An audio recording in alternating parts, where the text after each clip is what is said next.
Usa ka pagtuo, usa ka tingog, usa ka katawhan.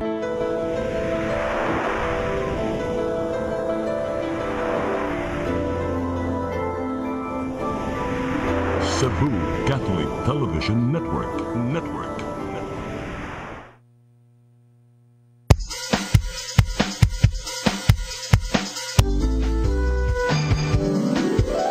Hello Cebu, maayong buntag.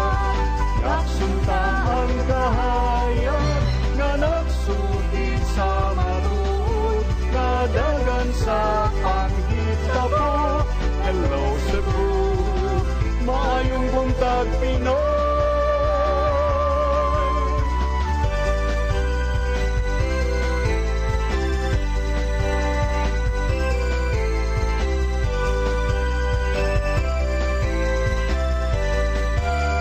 Ang katutulungan sa mga katawhan. Hello Cebu,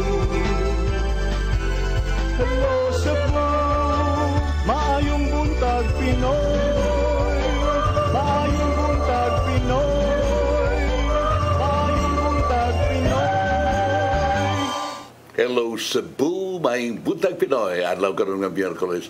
Adlaw sa itong inahan sa kanunay panabang. Disyembre 20, tuig 2023. Sabi sa nanda na mga hatod kaninyo kini mga balita ang nahipos sa CCTN Channel 47 News Department headed by News Manager Kapitan Dennis Tabar. Amo ipakita kaninyo kini mga front pages sa mga pamantalaan lokal ug nasyonal ug mukutlo sab kami pipila ka mga balita sa among mga pamantalaan. Pag-iskot-iskot kami sa mga butang nga may labot ang lungsod. Amo iparangat kaninyo kini nga to ang weather report.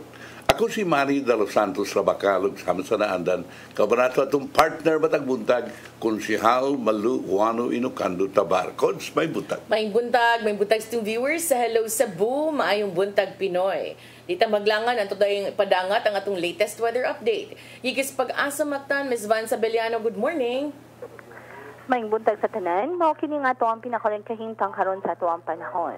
Kaninang alas 3 sa buntag, ang low pressure area nga atong gibantayan kay nananahimutang sa may 185 km south sa Puerto Princesa City, Palawan. Ug naapod tay northeast monsoon nga may nakapekta karon sa northern ug central Luzon. Samtang naaghapon sa tay shear line nga may nakapekta karon sa silangang bahin sa southern Luzon. Ug tungod ani sa mga sistemaha sa sunod nga 24 oras, tinhiron sa Sugbo, lakip na ni Antibuk Central Visayas, kay makasinati ta karon og maayong mga panahon, nga doon na lang tayo mga panag sa mapanganuron, nga doon na sa malagumon nga kalangitan, ug na mga tsansa sa mga patak na mga pag-ulan, panugdog ug kilat, tungod sa mga localized thunderstorms. Samtang atong hangin ug kadagatan, nagpabiling gihapon nga kasarangan nga na sa kusog ang paghuros sa hangin, nga nagikan sa silangan ngadto na sa amihan ng silangan ug di ng kadagatan kay kasarangan ngadto na sa Mabaloron. Tinhiron sa Metro Cebu ang ato ang kadagatan kay munas kanong alas 10:42 sa buntag ug mutaob na pud kini ni alas 5:20 City karong hapon. Ug ang atong temperatura dinhiron sa Metro Cebu kay nagasukad ni karon sa 25 ngadto na sa 31 degrees centigrado. Ug atong adlaw kay nisilang ganinang alas 5:56 sa buntag ug musahop na pud kini ni alas 5:20 City karong hapon. Ug dinha na ng kutob gikan sa Pag-asa Visayas UST din sa Mactan, Van Sabeliano. Ay buntag. Daghang salamat, Ms. Van Sabeliano, ug may buntag yung tanan din sa Pag-asa Mactan. Karon arita sa atong front pages sa mga pamantalaang lokal ug nasyonal atong sugdan sa Sunstar Daily. Sa Sunstar Daily, same-sex couples, church allows blessing. Sa Super Balita sa Sunstar, sudan way lami, balay gidauban. Sa The Freeman, not just Singapore like Cebu City, Melbourne features too. Sa Banat News, sa The Freeman, mga bata mao'y giingong runners sa drug pushers. Sa Philippine Daily Inquirer, 2 SMNI shows suspended, Duterte's gikan included. Sa Philippine Star, MTRCB suspends SMNI shows of Rodi and Badoy. Sa Manila Bulletin, 500 billion pesos ayuda ready for 2024. Ug sa tempo, Pope okays blessings for same-sex couples. Mao kadtong front pages sa mga pamantalaang lokal ug nasyonal. Sa among pagbalik, amo ipadangat kaninyo mga balita nga nahipo sa tong kaubanan sa CCTN News Department. Please stand by. Hello Cebu, maayong buntag Pinoy. Maayong buntag Pinoy. Maayong buntag Pinoy. Ako si Mr. Rudy Romares, electrical subcontractor ng maong building. Ani adto nga wala pa ko mogamit og ko'y sakit akong tuhod, iglakaw na ko, akong mga lutaha, no. Labi na gikan ta sa overtime. Di sa ko ganahan mo kaon, nindot na ang resulta kay karon moagi ta sa rampa diha, no, maglakaw ra jud ko. Mga batan-on nga mauwahin akong lakaw kay kusog na ko mulakaw tungod sa paggamit nako sa koy. So ay mo gamit sa koy kay nindot kay resulta. Daghang kay salamat sa koy herbal capsule. Barato na, epektibo pa. Koy Herbal Capsule. Discover the beauty of the Philippines.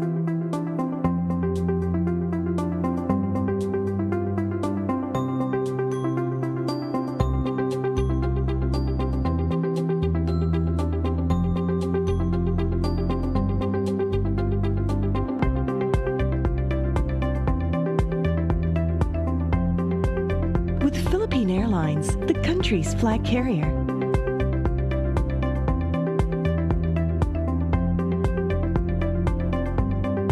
The airline that lets you feel the warmth of the nation.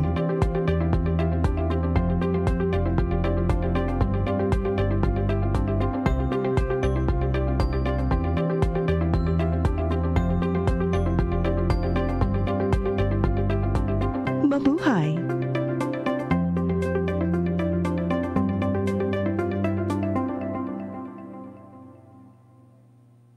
Anak, alam mo ba yung Senate Bill 2028? Tatanggap na ang ating mga lolo't lola ng 1,000 pesos kada buwan.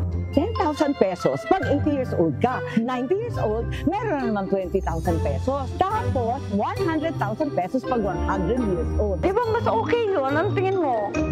Ang kanilang kapakanan sa aking kaarawan, higit sa regalo, ay oras, respeto, at pagmamahal sa marami pang bukas. Hello Cebu, hello Cebu, maayong buntag Pinoy. Maayong buntag Pinoy. Maayong buntag Pinoy. Balik sa Hello Cebu, may buntag Pinoy ug karon sa ato mga balita. Nagunas to mga balita karong buntaga, zero casualty tungod sa pabuto, gitinguha sa Department of Health 7, subay sa pagsaulog sa Pasko ug bagong tuig. Ipatuman nila ang Code White Alert sa mga tambalanan, sugod Disyembre 21. Ang kasayuran ihatod ni Gian Navarro. Usa sa hugot ng gibantayan sa Department of Health 7 ang paggamit og pabuto diin maangol ang bisang kinsang mogamit kung di magmatngon. Sa gitunon nilang datos gikan Disyembre 2022 hangtod Enero 2023, ana sa 83 ang natalang firecracker related injuries sa Central Visayas. Kadaghanan kanila nakaangkon og samad ug paso sa lawas tungod sa kwitis, lantaka ug triangle nga pabuto. Subsob gyapon ang ilang kampanya batok sa pabuto diin hugtanon nilang gidili ang paggamit og illegal nga matang sa firecrackers ubos sa kasamtangang balaod. Matod sa Reso Head nga si Dr. Eugenia Mercedes Cañal nga gawas nga walay mamatay kon zero casualty, kinahanglan usab nilang maminusan ang mga naangol karong holiday season tungod sa pabuto. Atay itigili na nakuha ng mga kaso last year, we want it to decrease pag yun, no? Maybe 10 or maybe 0. But again, it's quite impossible also. But kung makuha na nato, then I'm sure everybody will be happy na zero casualty. Sa naandan, ipatuman sugod karong Disyembre 21 sa tanang mga tambalanan sa rehiyon ang Code White Alert. Kini aron andam nang makaatiman ang mga medical workers kung aduna may maigo sa pabuto, bata man o hamtong. Kung isgutan man ang mga lagda sa LGU bahin sa paggamit og pabuto, nakita sa DOH7 nga mas maayong mas istriktuhon na lang ang iyang lagda. Kini bisan pa man og misugyot ang DILG sa kauluhan nga ipatuman ang nationwide firecracker ban. also look at the economy-wise. It's the time of the year nga kani mga tao mao na ilahang panginabuhi pod. No? So we do not deprive them of their income as well. But Ian Navarro, CCTN News. Subay niini Lapu-Lapu City Police Office gihingusgan ang pagpatuman sa safety measures ug padayon ang pagpang-inspeksyon sa mga buhatan ug pabuto labi na nga nagsingabot ng Pasko ang bag-ong tuig. Ang kasayuran ihatod ni Crystal Joy Felerca. Sa nagsingabot nga Pasko ug bagong tuig, gipahingusgan sa Lapu-Lapu City Police Office nga maimplementar ang safety measures sa sulod sa mga manufacturing site sa mga pabuto. Kahinumduman nga sa niaging semana, nasunog ang usa ka buhatan sa mga pabuto sa Barangay Babag kung diin nasayran nga illegal kini nga buhatan. Siya nga maghimo og pabuto katong lugar. Considering ang gitigaag permit sa ato ang national headquarters namo sa Krame is kanilang si Rambolet Pyro Corporation. Human sa insidente, nakighinabi ang LCPO City Director Elmer Lim, kauban si Mayor Junard Ahong Chan ug uban pang ahensya sa gobyerno ngadto sa tag-iya sa Rambolet Pyro Corporation ang manufacturer nga adunay permit sa pagbuhat og pabuto aron mapahimangno sa mga safety measures nga kinahanglan nilang sundon sa sulod sa buhatan. Ano man kung Rambolet have 50 to 60 members ni sa ilahang kooperatiba. Manang gipahimangnuan sila ang safety measure sa pagbuhat ana. Dili na gyud sila dapat mobuhat sa dili bisag asa nga area. Nara sila designated area kung asa sila pwede magbuhat. Other ana ma-considered ng illegal ang pagbubuhat nila o dili sila dito mobuhat sa designated area. Ang LCPO, kauban ng City Director nakigmeeting usab sa mga firecracker manufacturer sa Barangay Babag ug nagpahigayon og site ocular inspection. Wala ra hinuon sila'y nakita nga nisupak sa safety measures. Apan gituunan karon og pagtagad sa mga kapulisan ang pagpadayon nga pagpang-inspeksyon sa mga dapit nga posibleng buhatan og mga pabuto, ilabi na gyud nga hapit na ang Pasko ug bag-ong tuig. Now and then magkandak ta og random og surprise inspection sa mga area.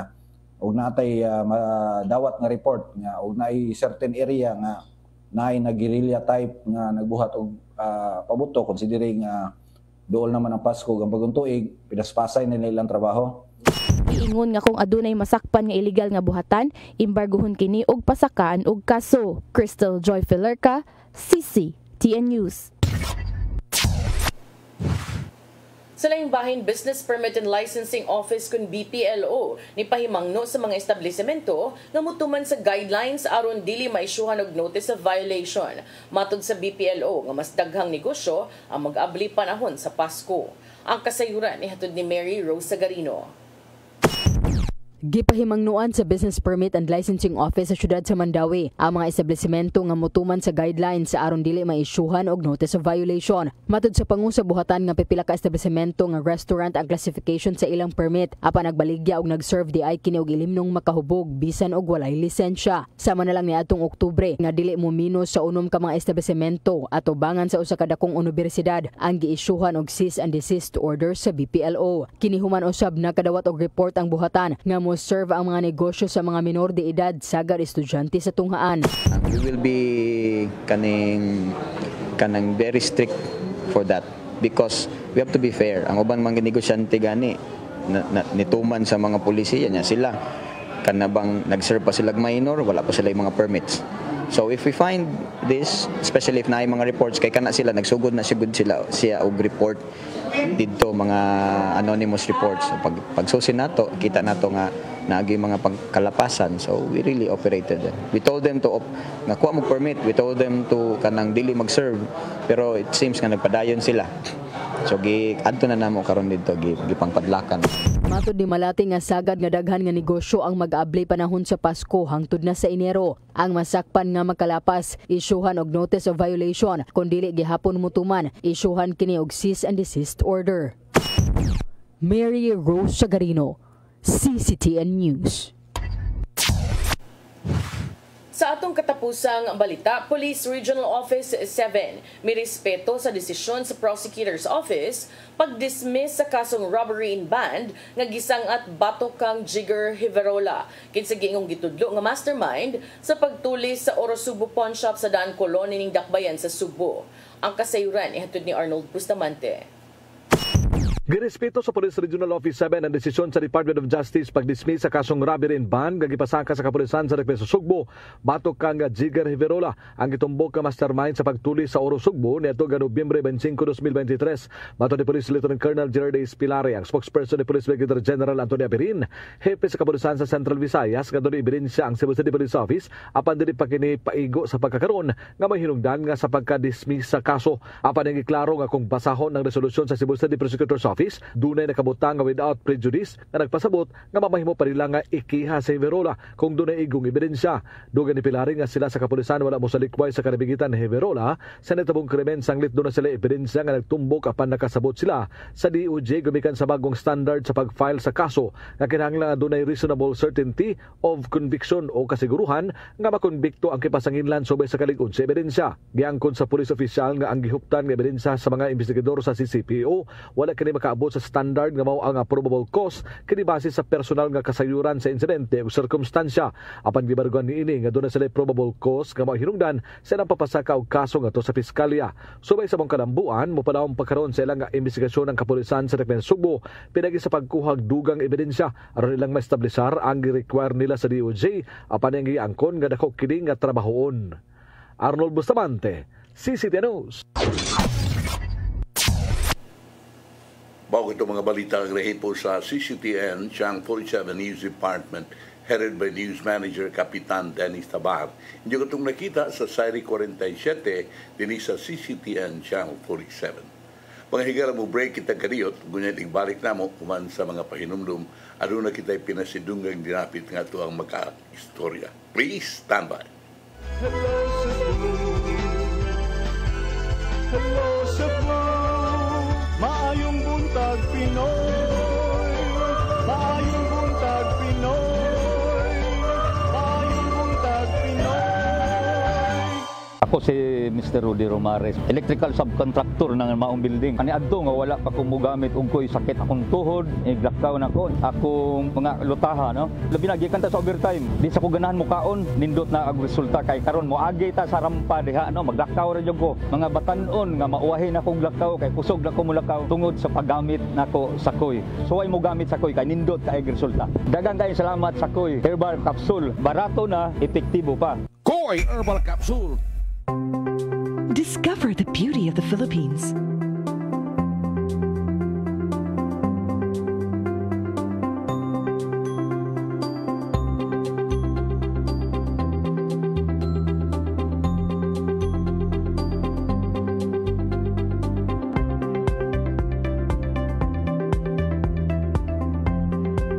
With Philippine Airlines, the country's flag carrier.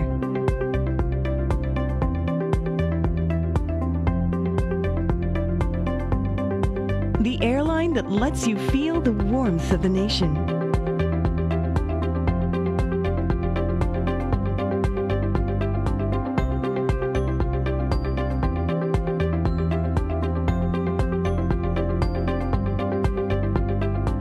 Mabuhay!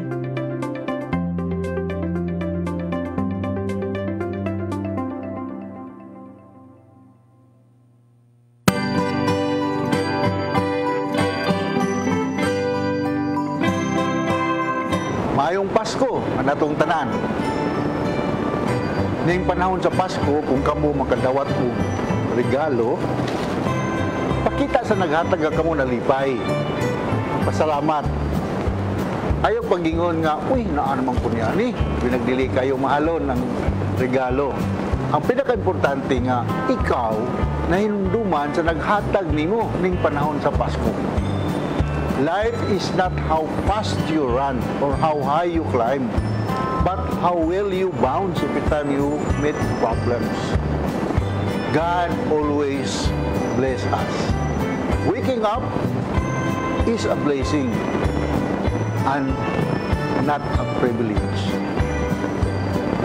So hinaut ko nga malipayon, hapsay, o walay mga kakulian sa atong pagsaulog ni Pasko. Mayong Pasko sa tanan o bulahang bagong tuig.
maayong sa Low Cebu, maayong buntag Pinoy, Cons.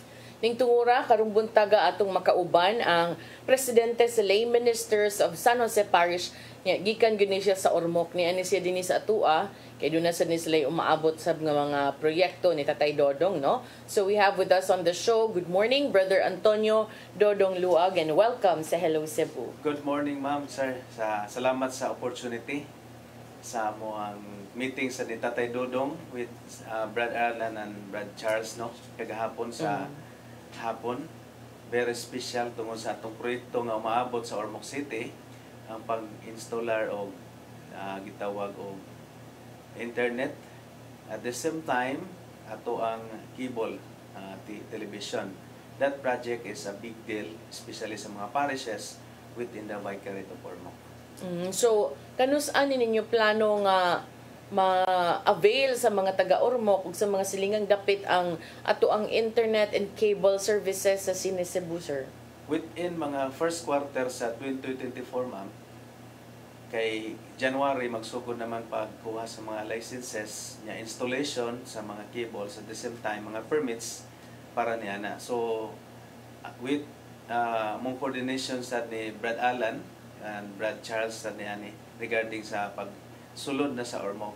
At the same time, timely po kayo ni tungod kay ang gitawag og maong katuyuan dili lamang sa business na side kundi about also spirituality, since na ang parish po namo sa San Jose nakasinati po og one day nga WGS, and they are so excited that gitawag og financial and spiritual aspects ang gidala ni Tatay Dodong sa Ormoc City. So ako sad touch po ko niyan because this is also a mission for past 30 years there's a ministry kanang gitawag spiritual, at the same time the second level which is the financial, especially sa mga nagtrabaho sa simbahan, mga ministers, lectors, cantors, uban pa nga mga naglihok sa simbahan kay babagong kay ni ma'am kining kwarta sa high panerbisyo. So we want to be gitawag practical na not only praying but also doing our part para sa financial side. Kumbaga sa basic ecclesial community, we need to have spirituality at the same time financial na support to grow and move forward para sa evangelization. We cannot say always na magampo lang ta, nadlit ang Ginoo na bahala. We need to work also para makapadayon po ta, kay mukaon pa man po ta. In other side, makaingon ta nga, kinahanglan pa sa tawag financial, labi na sa atong mga kaigsunan. Dako kay nga break yun sa amua sa, especially sa Ormoc, at the same time some part of mga Salete and also some adjoining mga parishes na nakita po nato ang panginhanglan nila, especially this project. So for me, ma'am, sir, it is a blessing that Tatay Dodong also nakakita siya ni Ani, and that decision na itabo last November 25 during the one day WGS. And po, Tay, this is somewhat a miracle that the Holy Spirit will lead you to help this mga parishes din and ingana po ang nakita nako. So very happy ko ni ana, especially nga nakita nako nga daghang kay matabangan natong mga kaigsunan. In what way, sir, nga maka-benefit sad financially ang ato ang mga kaigsuunan din sa Ormoc nga nangalagad sa simbahan?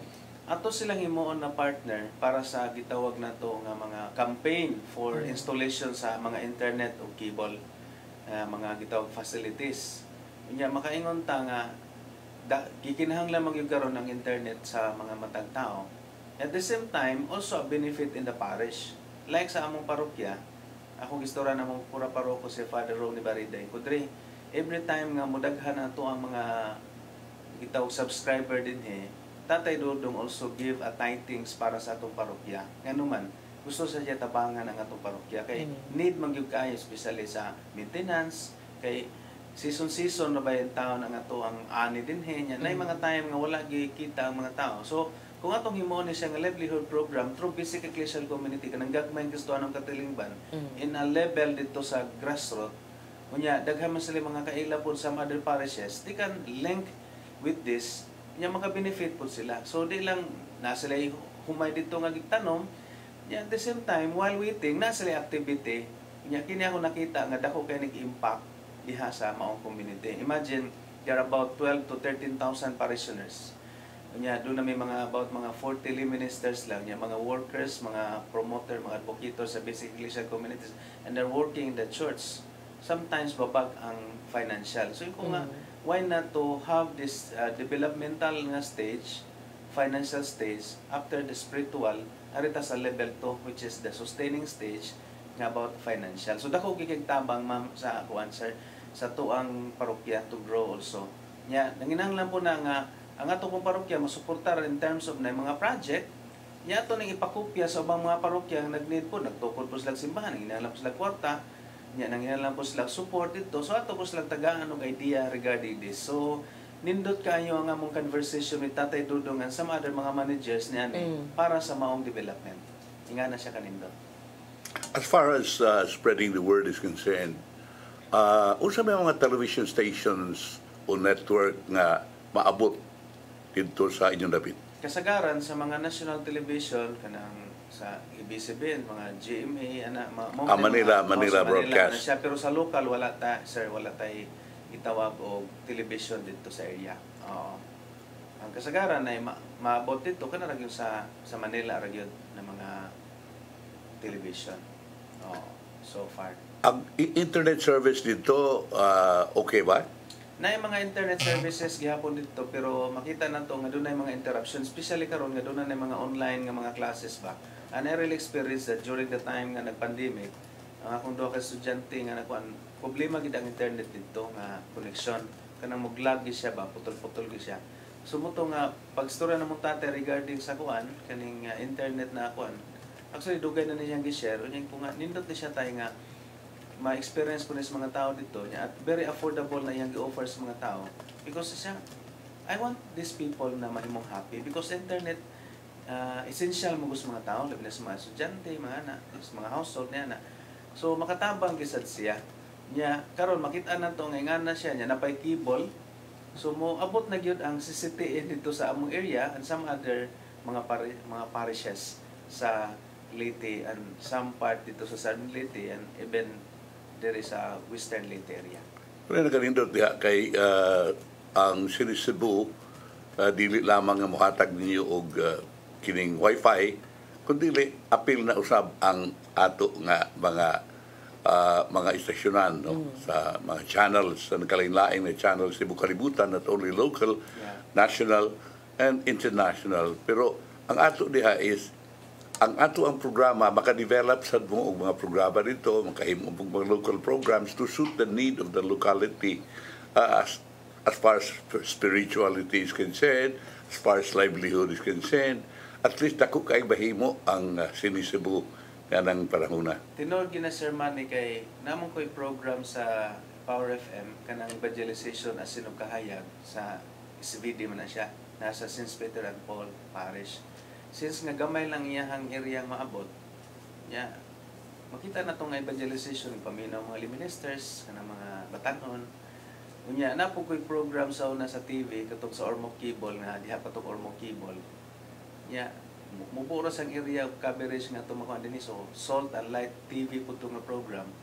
So ako magud incline kay ko sa evangelization tungod kay mo na ako nakita pod nga way of having this, especially nga naa ka sa television o naa ka sa radio. Kay naa na daman tas mga chapel nga mga area nga itong mga interfacing sa mga chapel, mga recollection, retreat, mga seminars, renewal sa mga ministers, nya natay gihimo pod mga team building, values driven.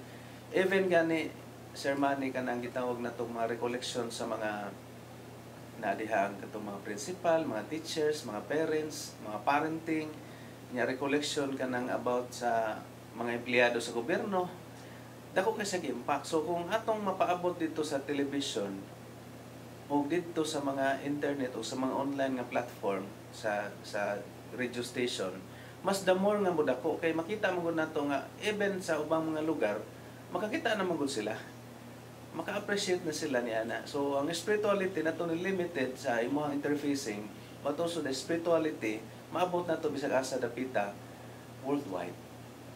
So dako kay advantage nga kon. So that's why pag ingon ni tatay nga ato nang himo program kanang niya dito sa Leyte para sa evangelization, mag-create mga special nga mga spiritual nga mga reflection O di na excited ko kay ko nga mo gini akong this is somewhat very special for me because this is answered prayer ko nga dugay na ko sig pangwaso na kay I also have din ko nga kung naalam mi ma-afford lang to sa mo magtukod big kanang sana kanang radio station ba sir money ma'am kay ko nga very expensive man ko sa among parts at sa expenses o pitawag og maintenance and then here comes Tatay Dudong and this is a blessing for me also na naka-attend ko sa WGS ba. This is a first time last November, last June. Naka-attend ko na it also develops and molds me more and more about spirituality and determining also my mission in life diha sa mga tao. So mo ni nga dako kay ni siya nga project para nako niya breakthrough gid ni sa Ormoc City and some other parishes because our target is not only the parish nga nabilong ko, some part of the Vicariate of Ormoc and some parishes diha nga nag-need po sila internet. Yung tatay, libreng internet ang mga simbahan para kung mag-online masses sila, magamit ra po. So, nalipay po na kay mo po na need po ba niya. I have a lot of friends na mga pare nga siyempre, gusto sa sila na internet, nasa sila yung mga program niya, magamit na kayo kini nga maong platform. Ufan, pila ka households ang maka-benefit ini diha sa Ormoc? Ang sa Ormoc City, natay more or less diha, sa kung wako mo sayo, doon ay mga more than 300,000 nga mga voters. Kung in terms of household, so makita na to more than mga 200,000 gihapon. Kaya sa amo lang concert, sa amo lang parokya, doon na may mga 13,000 nga population. So more or less mga household niya na di mo ubos sa mga 4,000 to 5,000 ka household. Sa amo lang ng unong ka barangay sa parokya. Ang Ormoc City is composed of 100 barangays. So dako kay nang area niya. Kung among gitan-aw tong gisukod-sukod na mga gikan sa Ormoc City ang 25 kilometers, maabot man na to sa other mga towns.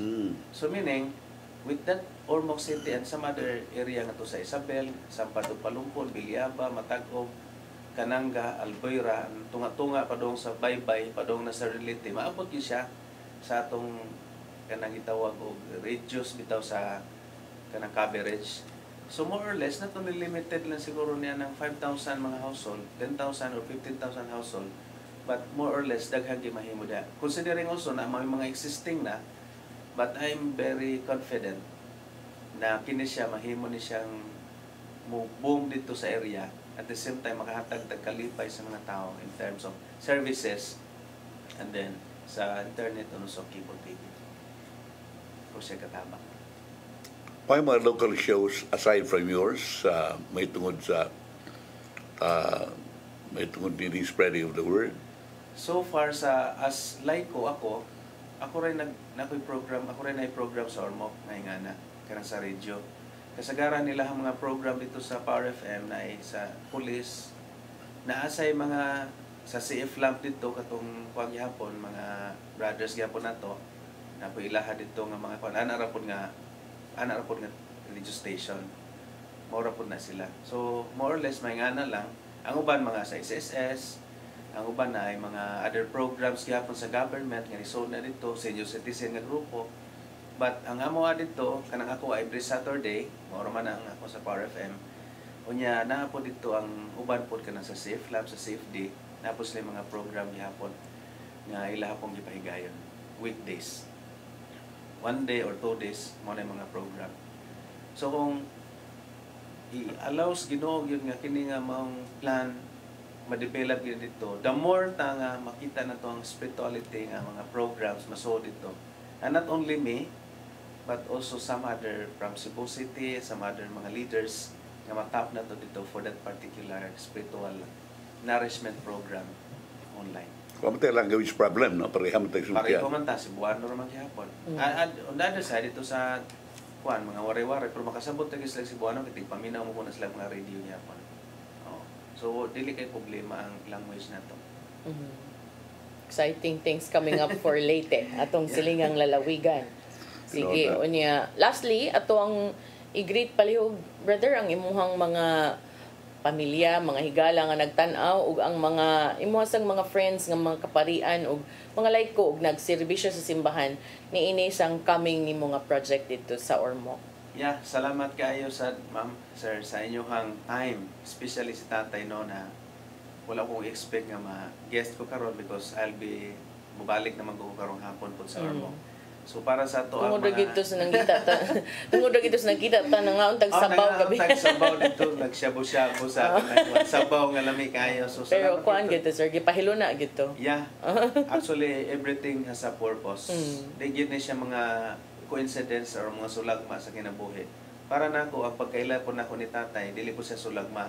Because that time is I'm experiencing mga down sa atong life, especially sa spirituality.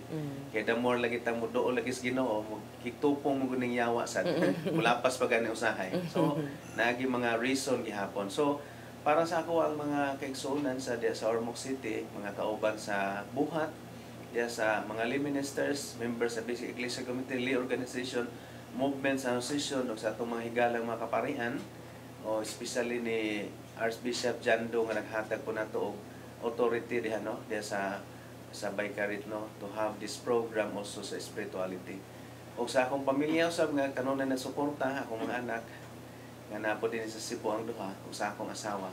Og sa ako ang mga kaygalaan kaparentihan mga kaigsunan nato. So we pray together nga kining maong program mapadayon at the same time masugdan nya kini nga plano dinhi especially nila tatay og sa iyang grupo mapadayon. So kini siya og dako kay ni nga gracias Ginoo. Ako na ning gi-claim sa Ginoo karon pa lang daan nga mahitabo kini because it also affects the livelihood program sa mga tao ug makahatag po nila og economic upliftment sa mga tao. Not only nga gitawag og economic, it also develop the spirituality. Kaya nga naman ang plano ni tatay sa grupo sa Oasis to have the massive campaign for healing, massive campaign for spirituality, katong nagpractice og mga occultism ato po to silang matabagan because luoy mo po kayo nga kani ba yang sa nato doon tay sin of commission, no po tay sin of omission, wa po tay pagpakabana. So kani dako na nga pagpakabana, it really touch my heart right now, especially the plan, so exciting, and this is somewhat a good blessings from the Lord. Nindot nga pinaskuhan. Tinuod kaayo. Thank you kaayo, Brother Antonio Dudong Luwag, for dropping by. Yeah. Merry Christmas nimo ug sa imuhang Happy New Year. Yes po. For the coming 2024. Unya, balik ta sir, human sa pipila ka pahinumdom. Please stand by. Hello Cebu, maayong buntag Pinoy, maayong buntag Pinoy.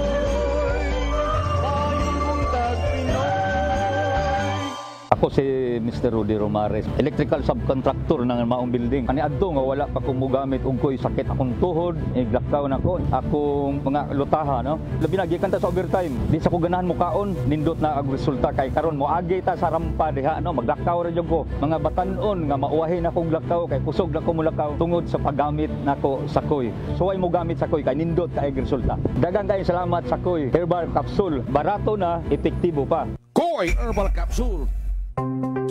Discover the beauty of the Philippines.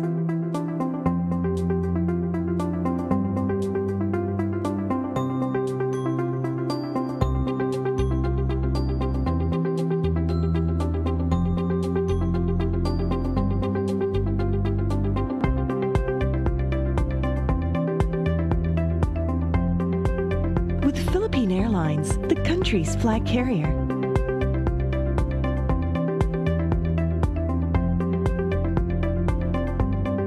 The airline that lets you feel the warmth of the nation.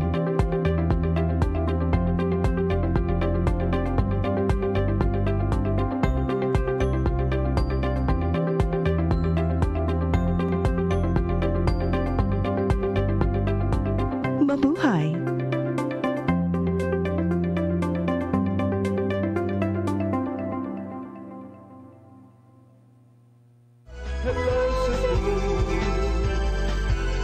Hello Cebu, maayong buntag Pinoy, maayong buntag Pinoy, maayong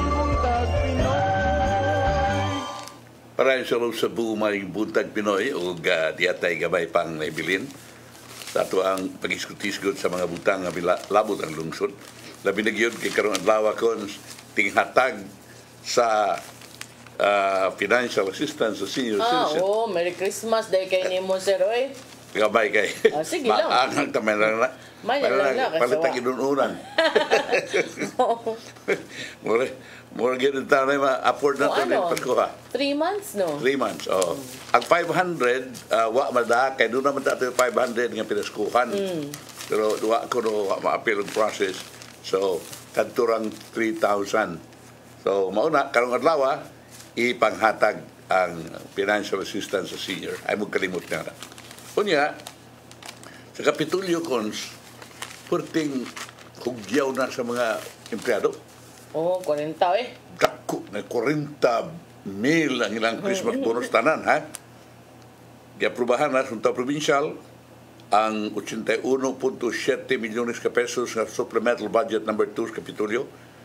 Dinali ang gipasar ni Cebu Governor Gwen Garcia ang Christmas bonus alang sa 1,290 ka mga elected, appointed, permanent, casual, co-terminus nga empleyado. Sila pagkadawat og tag 40,000 pesos.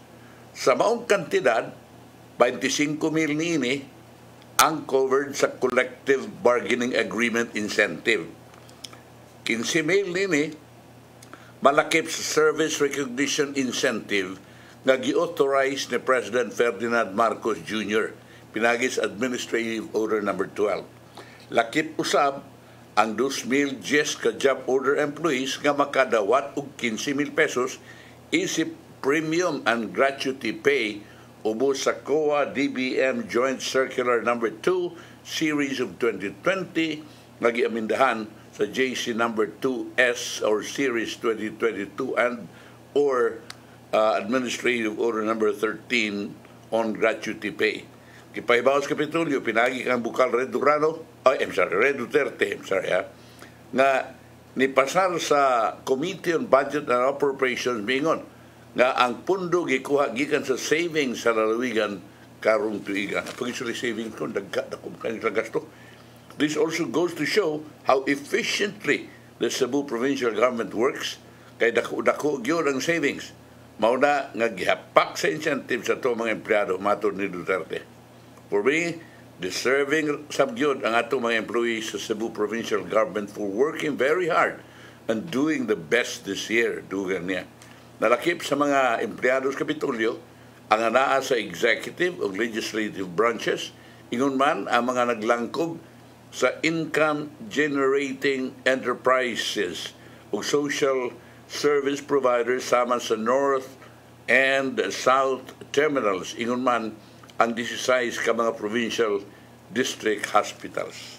Alegria. Muna sa Kapitolyo, o diri sa Cebu City, murag i-release na po ang ilahang 20,000. Pero ambot, o kining gusto man ni Mayor Rama nga mapunani ang mao nga himuog yung 35 ang saon na nila pagkalaki. Anyway, kining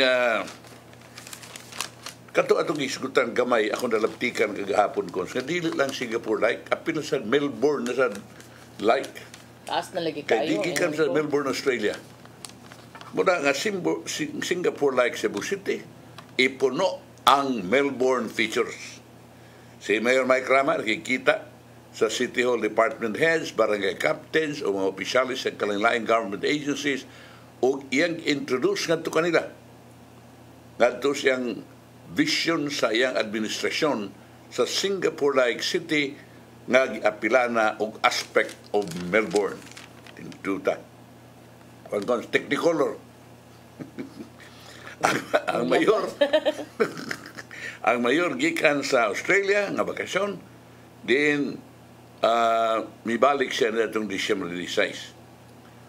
Ang Melbourne, sumapas sa Wikipedia, usa ka coastal capital sa southeastern Australian state of Victoria.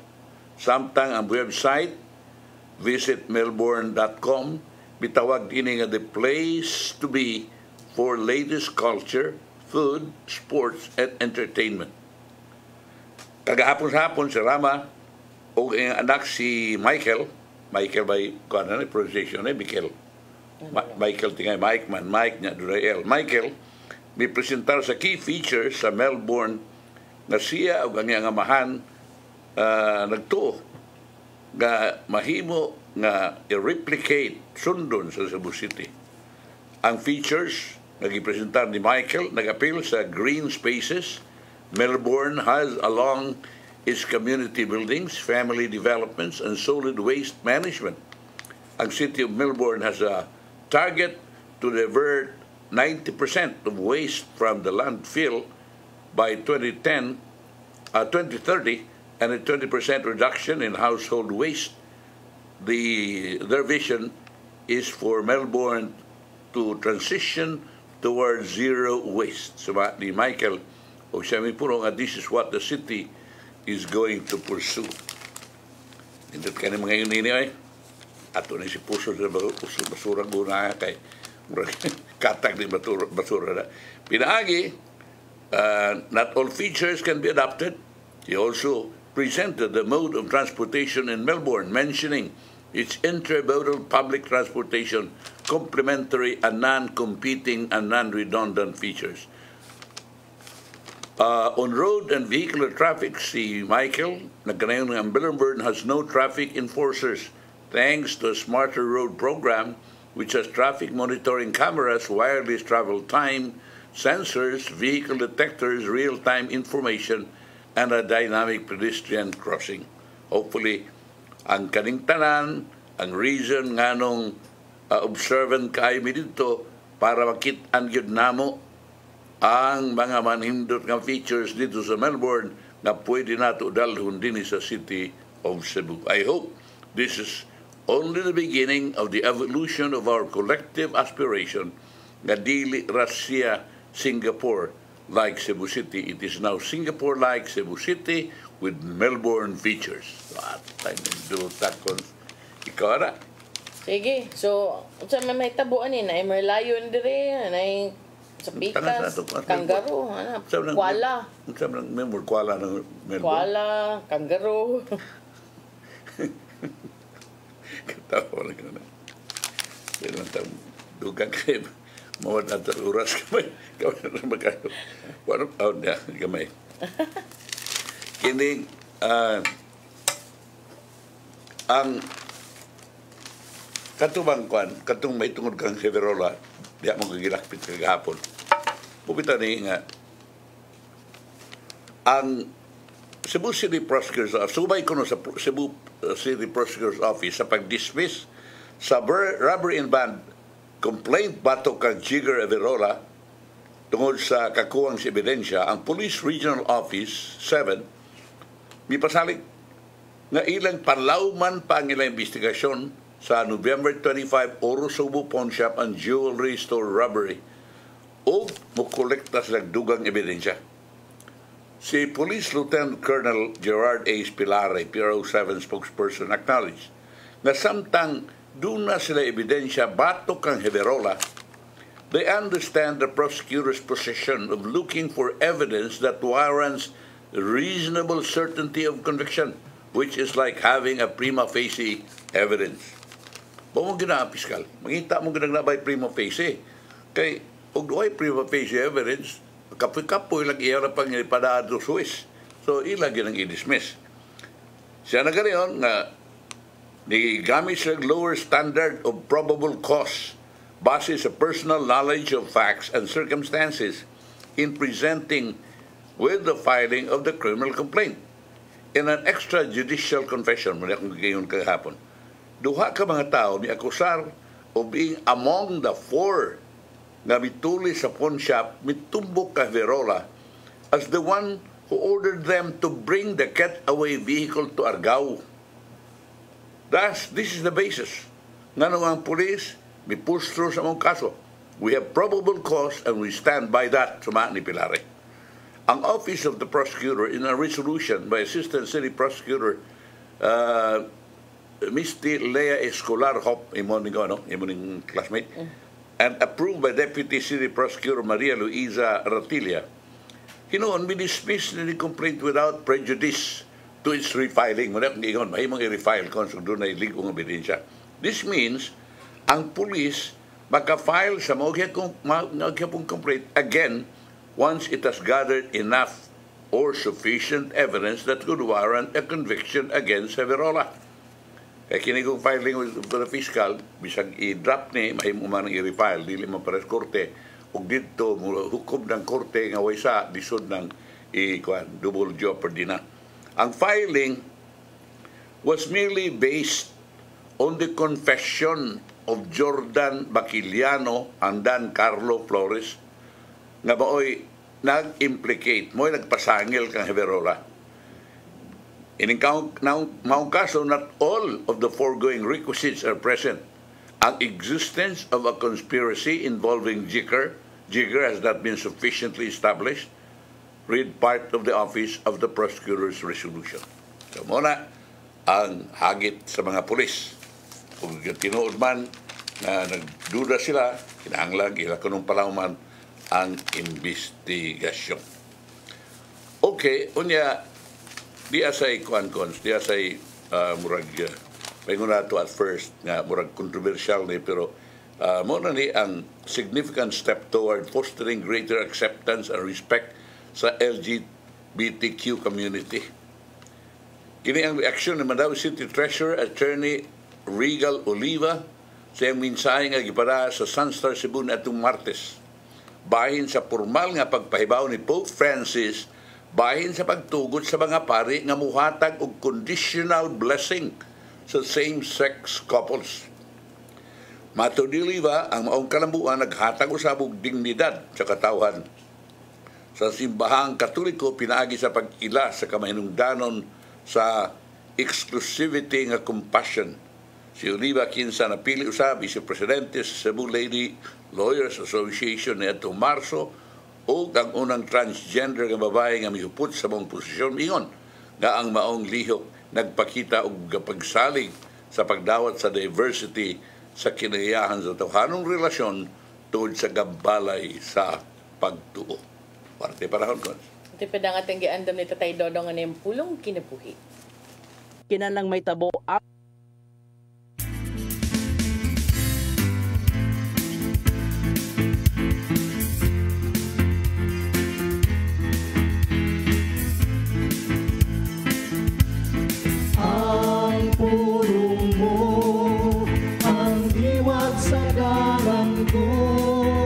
ang tao nga way gitago sa kauglingon ug dili mahadlok nga ipagawas kung unsa siya usa ka transparent nga pagkatao. Kung ang tao transparent, siya motugot ka ang uban kakita sa unsay naa sa ilang kilagman ug dili magpakaruning. Kay usa kadakong sayo ang pagpakita kung unsay sukway sa tinuod nimong pagkatao. Gilimbungan nimo ang imong kauglingon, ang Ginoo ug ang ubang tao. Dunay mahigayon nga kinahanglan nga mahibaw ang uban. Dunay higayon nga kinahanglan mahibaw ang kadaghanan. Labi na kung kini may kalabutan sa imong pagkatao. Mas mayo nga ipakita mo ang tinuod nga kamaturan aron mahimo kang hingpit nga kagawas ka. Sa Efeso 4:25 nagingon, busa, ayaw na akong pagpamaka. Isulti ninyo ang tinuod ngadto sa iyong isikataho, kay kitang tanan, bahin man sa lawas ni Kristo. Mga igsoon, mao kini ang pulong nga naghatag og giya sa atong kinabuhi. Magampo kita. Langit nung Amahan, hatagi kami sa imong grasya nga musunod sa unsay imong kabubuton dinhi kanako. Mao kini ang among tinguha, kay tinguha man sab namo nga mahatagan ka og kahimot sa among nga kinabuhi. Amen. Sa ngalan sa Ama, sa Anak, sa Espiritu Santo. Ang pulong mo, ang diwag sa dalan ko. Pulong kinabuhi ang Tatay Dodong Limchua mo nagtapos sa itong tulumanon. Dagang salamat sa Koyog sa Philippine Airlines. Thank you very much, Archbishop Jose Palma. Nanaydayan ng Tatay Dodong Limchua. Thank you, Sir Dennis Tabar. Salamat. At mga kaubanan sa TOC, Sir Robert, Miss Inday, Sir Anton, Sir Richard, Miss Joanne. Sa newsroom, Sir Michael, Sir Del, Sir Raymond, Sir Bruce. Ug diri sa studio, si Ferdy. Ako si Maluy Nocando Tabar. Ikaw sa Manny de los Santos Rabacal. Hello Cebu, may buntag Pinoy. God bless. Bye.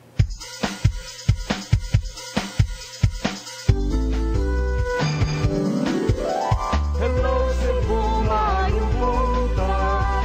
Yaksuntan ang kahayag nga nagsulti sa matuod, kadagan sa